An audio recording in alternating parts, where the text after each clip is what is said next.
Hello guys, and welcome back to another tutorial. In this video I will show you how to create a 4-keyframe speed ramp with 2 forward speed ramps and 2 reverse speed ramps in After Effects. This tutorial was requested by Bougainvillea22, so let's get started. By the way, if you want these exact shakes, just a reminder that AM Film Shake preset pack is linked in the description. It's the easiest way to make your edits look expensive with a quick drag and drop. I will skip the music beat marking and video stabilization because I have already made plenty of tutorials covering those steps, and I think most of you already know the process. If you're new to the channel, make sure to watch my complete speed ramp tutorial linked in the description first. Now with time remapping enabled, I'll speed up the entire clip. I want my first clip and the speed ramp to end exactly on this beat, so I'll drag the last time remap keyframe to that point. We can now trim the remaining part of the layer since we won't need it anymore. Now comes the most important part, placing the remaining time remap keyframes. Normally, we would place a keyframe directly on every beat drop and create the speed ramp there. But for a multi-keyframe speed ramp,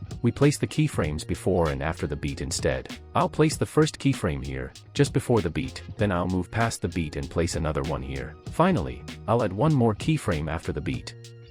You may wonder why we do it this way. If I placed the keyframes directly on the beat and then adjusted the curve in the graph editor, the clip would only begin speeding up when the beat already hits, which feels late and unnatural. By placing the keyframes before and after the beat, the speed change happens in advance, so the fastest part of the motion lines up perfectly with the beat drop, making the edit feel much smoother and more synchronized. Now select those keyframes, press F9 to apply Easy Ease, then open the graph editor. Right-click and choose Edit Value Graph. Since we're creating 2 forward speed ramps, I'll start by pulling the second keyframe upward to speed up the beginning of the clip. Next let's create the second one, since that's what the comment requested. I'll grab the next keyframe and pull it upward as well to speed up this part of the video. Now we have 2 forward speed ramps. Keep in mind that you control the speed by how far you move the keyframes. The higher you push a keyframe, the faster the video will play. If you want a slower speed, simply move it down a little. Now let's create the 2 reverse speed ramps. I'll grab the next keyframe and pull it downward. This makes the playback go into reverse and creates the first reverse speed ramp. Then I'll do the same with the last keyframe to create the second reverse speed ramp.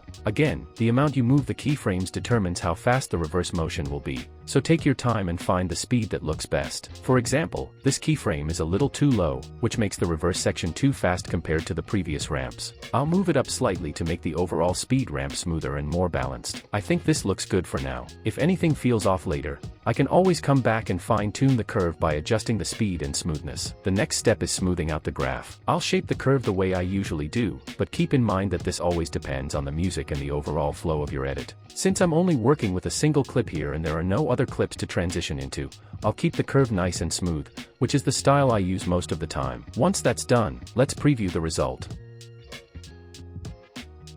Everything looks good, but I don't like the first reverse speed ramp, it feels a little too short. I'll make it slightly faster by dragging this part of the graph downward. Now let's preview it one more time.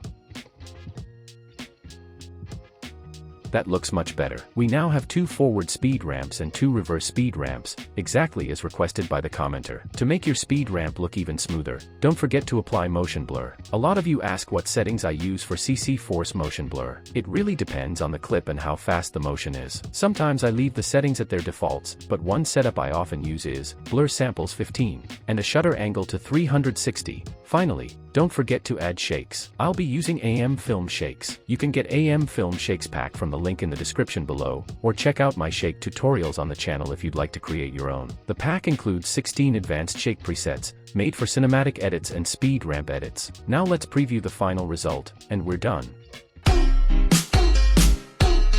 Hope you found this video helpful. Thanks for watching, and if you enjoyed it, please give it a like.